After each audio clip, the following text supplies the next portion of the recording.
আসসালামু আলাইকুম। সোনালী ব্যাংকে যারা নতুন করে অ্যাকাউন্ট খুলতে চাচ্ছেন বা যাদের পূর্বে অ্যাকাউন্ট রয়েছে, এই সকল অ্যাকাউন্টে সর্বনিম্ন স্থিতির পরিমাণ কিন্তু একটা নির্দিষ্ট পরিমাণ কমিয়ে দেওয়া হয়েছে।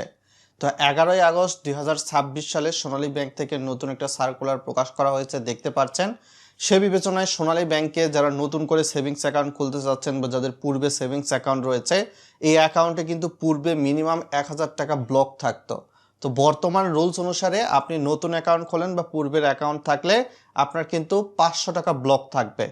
তো 500 টাকা ব্লক কমানো হয়েছে। ভিডিওটা লাইক করে চ্যানেল নতুন দর্শক হয়ে থাকলে সাবস্ক্রাইব করে দিবেন বন্ধুরা।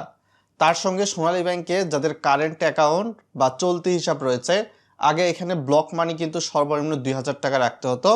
এখন এই ব্লক মানির পরিমাণ কিন্তু 1000 টাকা নির্ধারণ করা হয়েছে।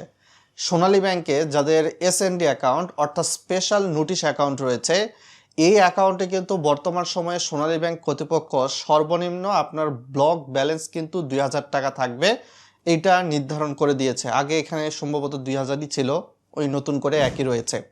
এরপরে সোনালী ব্যাংকে যাদের বাংলা কিউআর মার্চেন্ট হিসাব রয়েছে, এই অ্যাকাউন্টে কিন্তু সর্বনিম্ন ব্যালেন্স 500 টাকা রাখতে হবে, সেভিংস অ্যাকাউন্টের মতনই। তো এর বাহিরে অনেকেই বলতে পারেন এই টাকাটা সোনালী ব্যাংক আমাদের ব্লক রেখে আসলে কি বোঝাতে চায়। তো আপনি যখন ব্যাংক অ্যাকাউন্টে লেনদেন করতেছেন, টাকা রাখতেছেন, জমা দিচ্ছেন, উত্তোলন করতেছেন, আপনার ফোনে কিন্তু মেসেজ যাচ্ছে কত টাকা তুললেন, কত টাকা উত্তোলন করলেন। তো ব্যাংকের কিন্তু আপনার একটা নির্দিষ্ট চার্জে আছে জুনে এবং ডিসেম্বরে একটা অ্যাকাউন্ট মেইনটেনেন্স ফি এবং এসএমএস অ্যালার্ট চার্জ। তো আপনার যে এই যে 500 টাকা ব্লক থাকতেছে, সাপোজ দেখা গেলো আপনি অ্যাকাউন্ট থেকে সব টাকা তুলে নিয়েছেন, তো এই 500 টাকা ব্লক রাখার অর্থ এইটাই যে আপনি যদি লাস্ট 6 মাসের মধ্যে অ্যাকাউন্টে 500 টাকা ব্লক থাকে, তাহলে আপনার অ্যাকাউন্ট মেইনটেনেন্স ফি এবং এসএমএস অ্যালার্ট চার্জ এইটা কিন্তু সোনালী ব্যাংক কর্তৃপক্ষ কেটে নিয়ে থাকবে। এই জন্যই কিন্তু আগে থেকেই এই 500 টাকা ব্লক রাখা হয়, বুঝতে পারছেন? তো 6 মাস পর পর কিন্তু দেখতে পারবেন যে আপনার 500 টাকা করে কমবে এরকমভাবে। তো এই যে অ্যাকাউন্ট মেইনটেনেন্স ফি এবং এসএমএস অ্যালার্ট চার্জ, এটা আপনার ব্লক মানি থেকেই কাটা হয়। তাছাড়া কোনো কোনো ক্ষেত্রে এক্সাইজ ডিউটি বা আবগারি শুল্ক যেটা রয়েছে, এখানেও অনেকের টাকা হচ্ছে ব্লক মানি রাখে ব্যালেন্সের উপর ভিত্তি করে। যদি আপনার স্থিতি বা লেনদেনের পরিমাণ 4 লাখের বেশি, 5 লাখ, 10 লাখ, 50 লাখ, 1 কোটি, এক একটা স্ল্যাবের জন্য এক এক রকম।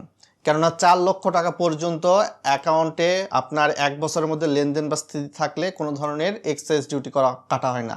আবার 4 লক্ষের উপরে 5 লক্ষ থেকে যদি 10 লক্ষের মধ্যে থাকে, 1 বছরের মধ্যে লেনদেন বা স্থিতি থাকলে আপনার কিন্তু অলমোস্ট 500 টাকার মতো কাটা হয়।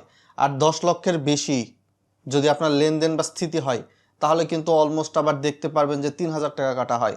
আবার যদি 50 লক্ষের থেকে 1 কোটির মধ্যে ব্যালেন্স থাকে, তাহলে কিন্তু একরকম চার্ট। প্রত্যেকটারই একটা স্ল্যাব রয়েছে। আবার 1 কোটির উপরে 1 কোটি, 1 থেকে 2 কোটির মধ্যে, 2 কোটি থেকে 4 কোটি, 5 কোটি, এরকম প্রত্যেকটা একটা স্ল্যাব কিন্তু আপনারা দেখতে পাচ্ছেন। তো আশা করি বুঝতে পেরেছেন সোনালী ব্যাংকের এই সিদ্ধান্ত কেমন আপনাদের কাছে লাগলো, গুড অর ব্যাড, ভিডিওর কমেন্ট বক্সে চাইলে লিখে জানতে পারেন বন্ধুরা। আজকে এখান থেকে বিদায় নিচ্ছি।